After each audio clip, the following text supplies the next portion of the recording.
everybody, welcome to Sirens Vlog. This is Jana. And I'm Amanda. And this week we're going to talk about EMF, which is electromagnetic fields. It's something in the frequency that is under 300 hertz or cycles per minute.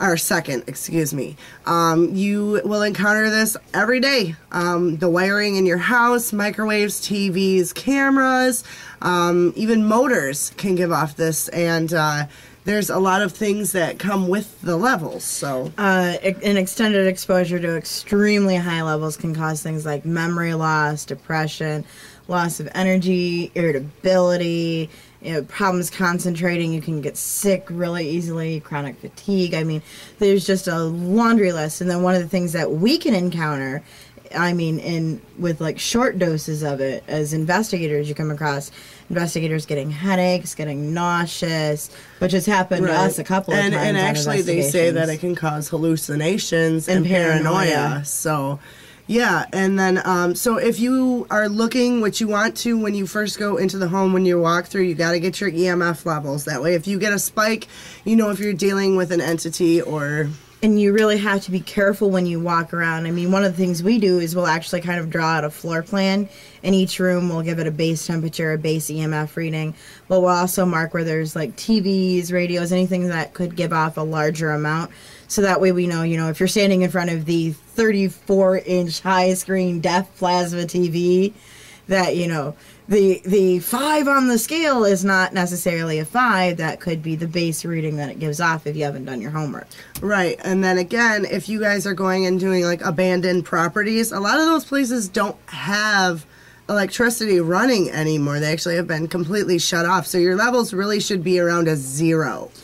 So if you get a spike in there, it's most likely pointing to some kind of evidence. Unless the building's been in operation, some abandoned buildings around here still have power running to them. Right.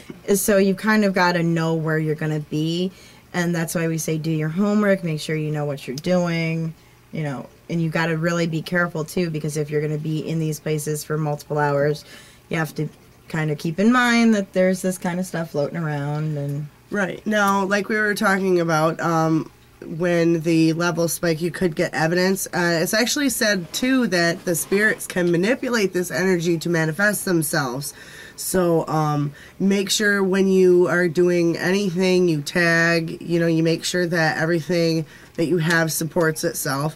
Now, one of the things that you want to do if you are going to become an investigator is you want to have some kind of EMF meter.